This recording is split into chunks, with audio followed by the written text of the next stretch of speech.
gather these pickups. All right, everybody, welcome to a quick match walkthrough of Hypercharged Unboxed. So I've gotten a few more hours under my belt. I think I'm about halfway through the campaign, and so I'm starting to get used to things a little bit more. So I thought I would kind of go through the match, as it were, live as I kind of play the game and walk you through what to expect. So this is a wave-based game, if you haven't got that by now.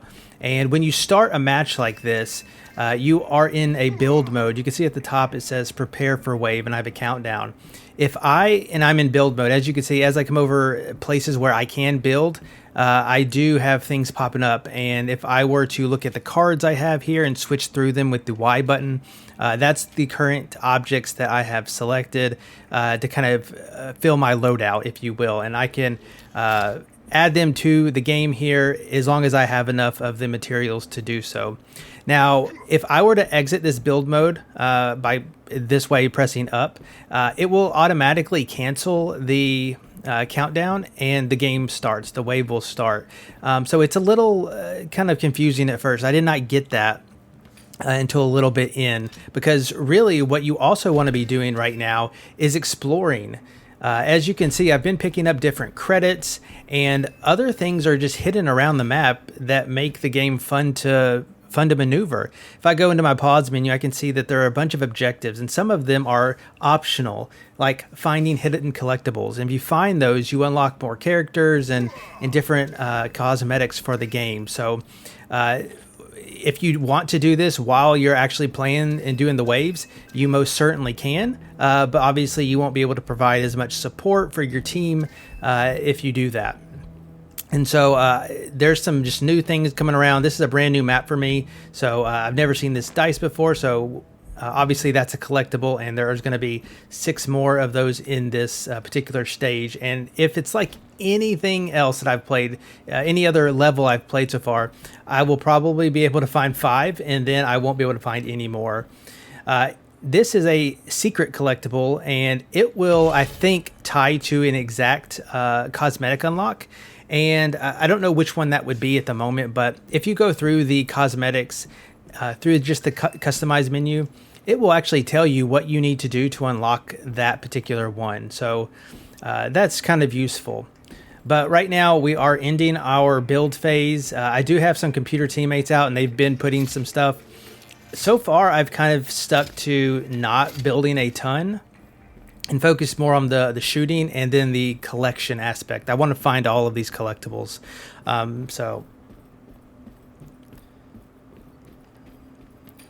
right, well, and you can see that the build phase is over. I automatically come out of it. I cannot go back into it at the moment, so my game kind of stuck here. So fighting has begun, and we shall go find some enemies. The undead want a piece of the action?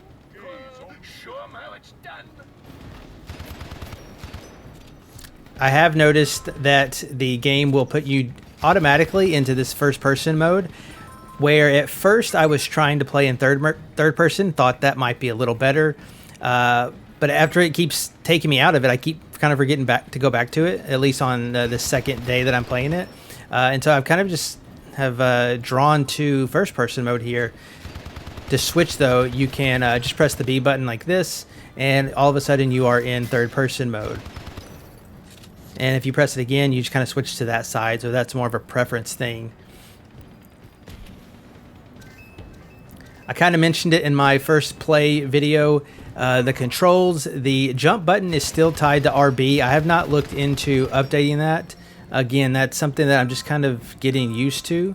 Sprint is LB, and then up on the D-pad again, put you into kind of build mode or take you out of it once you can do that.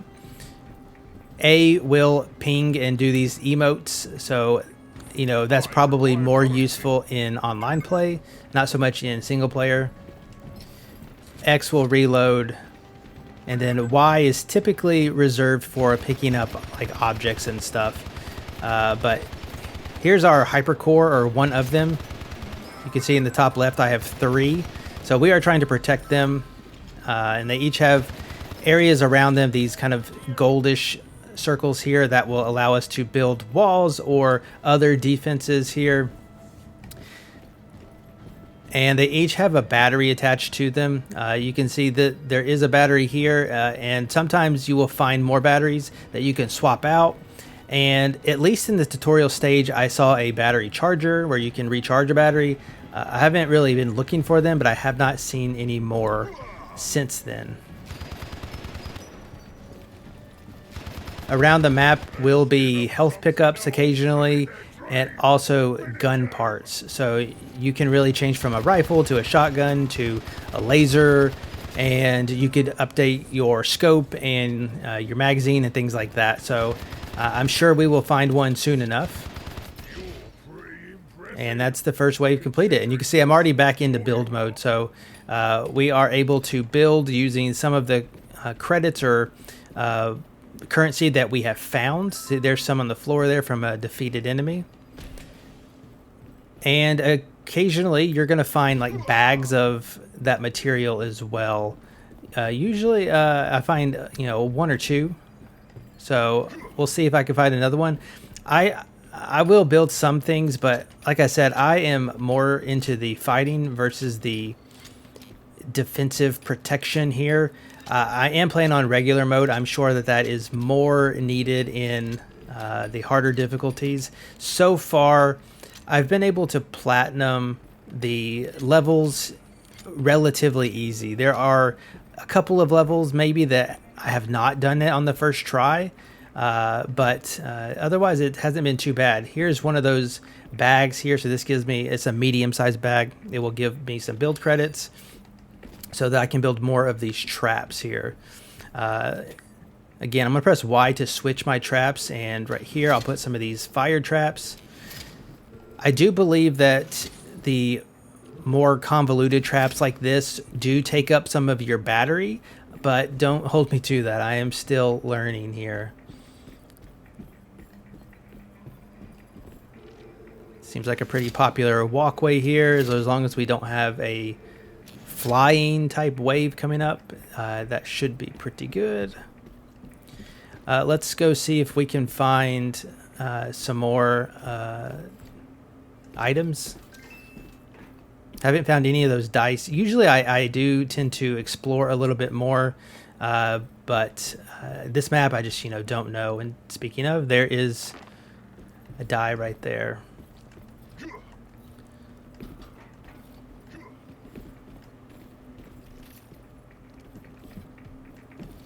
And sometimes if a level has an area like this, that means that you're going to instantly die if you go to it. So I'm going to try and not to do that. And look around. So here, again, I can use some of my currency if I had enough to turn into a shotgun. Don't have enough at the moment, so I will stick with the rifle. And I think I'm going to end the building process early here by pressing up. And you can see I have 5 seconds. I can quickly go back to build mode if I did that by mistake, which I've done plenty of times. But yeah, here's an ice blaster that does not cost money. It's kind of sitting there, so looks like you have to charge it up. And we are going to shoot some Beyblade knockoffs. I can already tell I don't like this gun as much, so if I can, I'm going to switch back.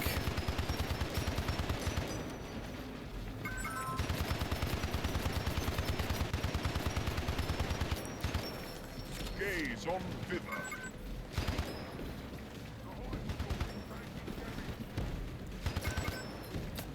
Good thing the enemies can't go down there either. Oh, and I might as well just die. It's probably going to be quicker for me to respawn versus going back up.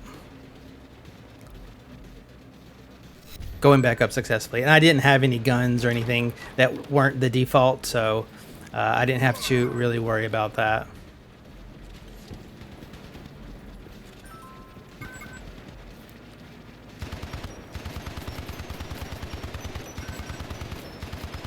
It does have aim assist on, so it will kind of lock on for you. I do believe you can adjust that. Don't hold me to it.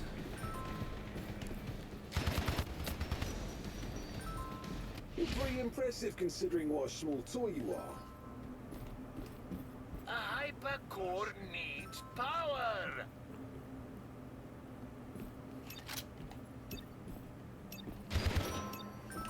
Oh, so picking that up automatically took me out of build mode, and it was going to start the next wave immediately. So I just went back to it, and we're going to see if we can find a couple more things here.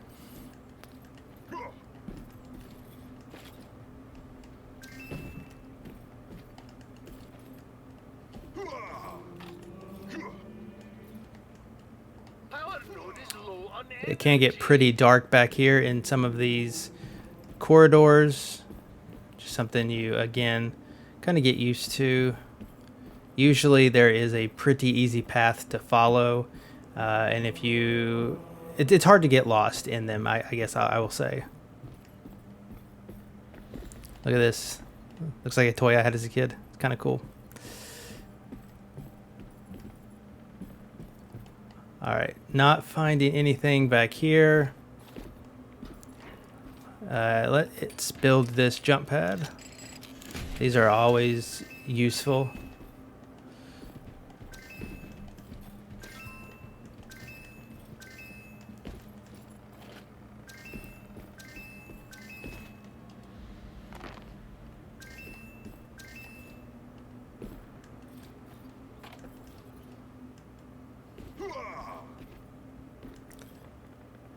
Alright, I'm gonna get the next wave going.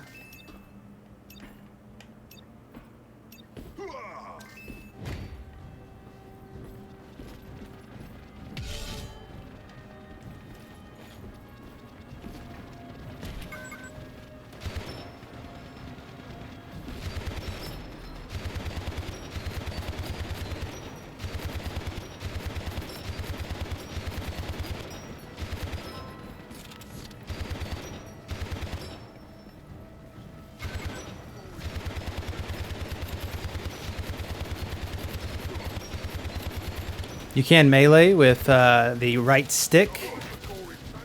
Doesn't do a ton of damage, but it will kind of give you a quick second to breathe if you need to.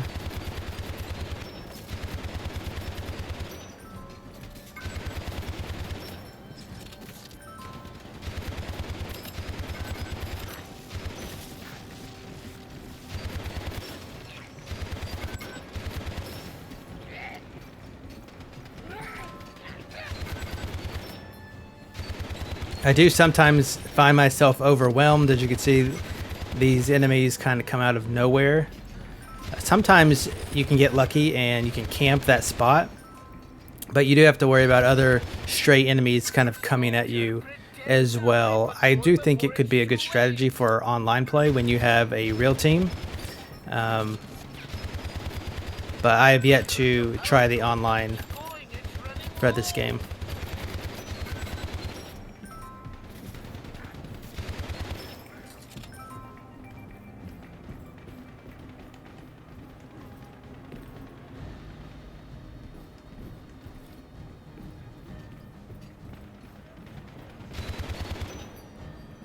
There's not always a great indicator of where the enemies are either.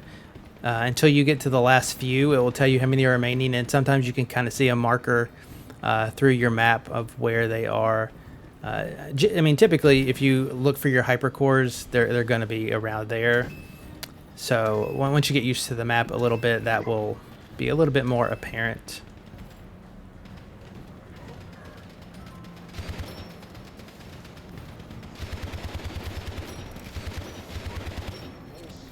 And you can see that we've already lost a hypercore, the green one in the middle, top right, or top left, sorry, which is not great. Probably explains why I couldn't find it and maybe why it's dead, but that is okay. Here it is, actually. I do think you can bring these back somehow, but I am not sure. You can see that there is a battery with the little electric bolt. There is a battery that could be placed into the red, which will help.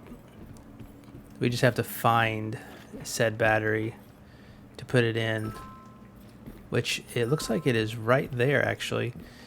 So we just need to figure out how to get up there and then we could assist the red hypercore. Sometimes you can adjust these jump things. They'll send you in this near the same direction each time, but if you hold the right direction that you want to go in, sometimes you can get to where you want to go. It kind of just depends on how tough that jump pad is, how much it flings you.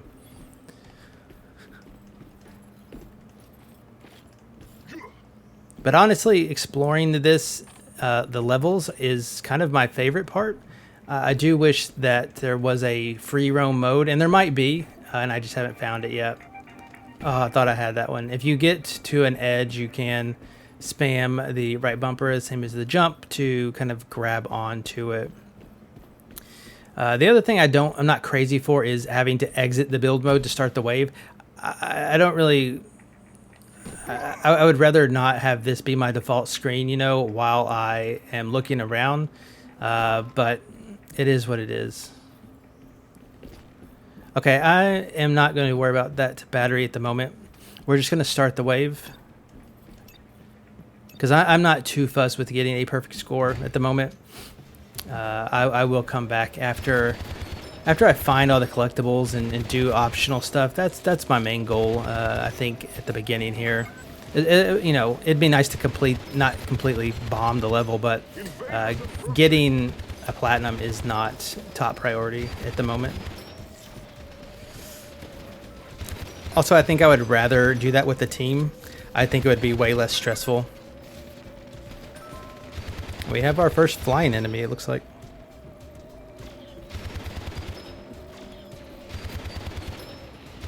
What am I stuck on?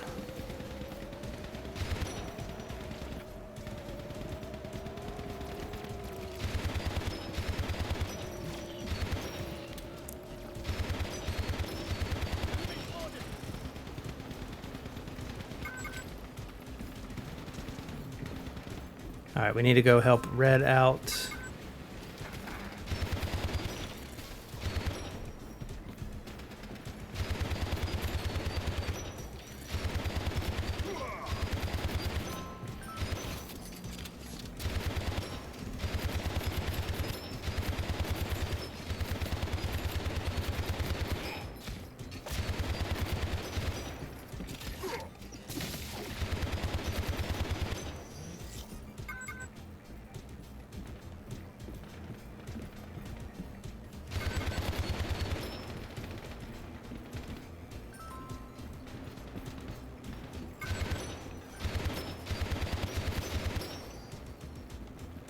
All right, come on, come on, come on.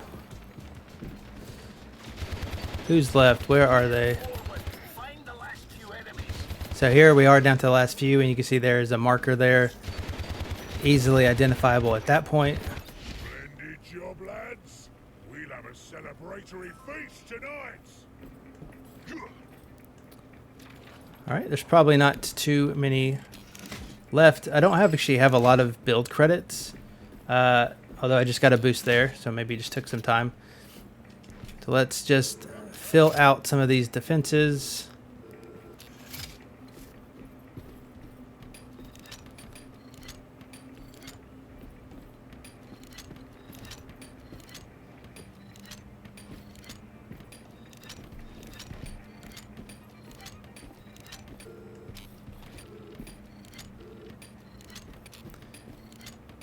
And I've noticed that as the waves get on, these guns like I'm using now, they will appear. This is your health. So if you see that and you can pick it up, or if you don't have full health like I do, you can pick it up and get some health back. But what I've noticed is there will be guns that kind of appear at the end of each one. See, that one's not active, so it makes no sense to really protect that one. And anyways, I find that like the guns get increasingly better. So if we can find like the ultimate gun, usually it's some kind of like laser, that will be an excellent pickup.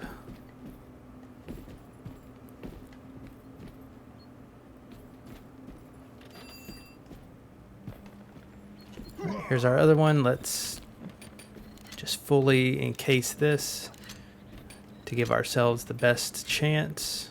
Oh, and I'm out.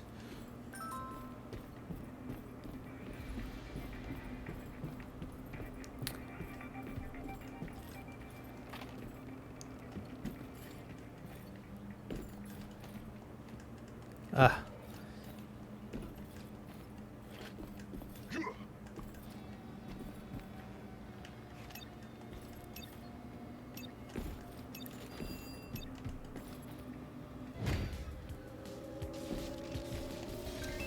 I don't know if there is an indicator of last wave, but I would have to guess that this would be it.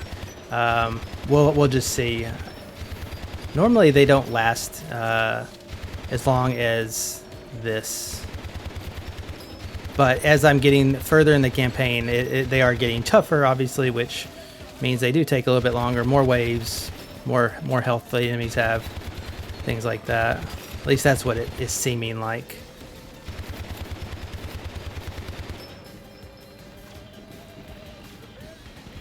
I'm going to let them hopefully take care of A while we watch, or red, and we will watch blue. The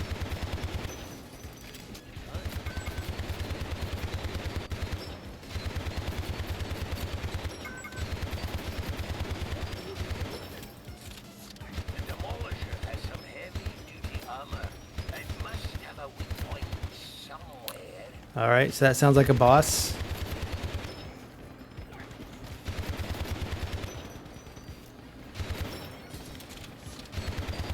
Or a mini boss, maybe. Yeah. Fortify your lines, soldier. This boss wrecked me on another map, so we'll see if he does it again. And I only say mini boss because I don't see like a name pop up across the screen. So yeah, he wasn't that difficult. But there we go. That one did not have a boss wave in particular, but we have beat that level, and your unlocks depend, I think, on what you find mostly or what you earn. So we got silver or above in this particular stage. So we got this turret. We did lose our green core, and we got silver. So not the best rating, but we did learn the map a bit. We did some optional stuff, and the best part about it, you can keep on replaying it. So there we go. We got our player stats, and then we are ready to go on to the next level. So I hope you've enjoyed this walkthrough. Again, if you have not been to XboxTavern.com, we do have a full review of this game, as well as many other games. Be sure to check those out. And I have been Corey. I'll catch you in the next video. Goodbye.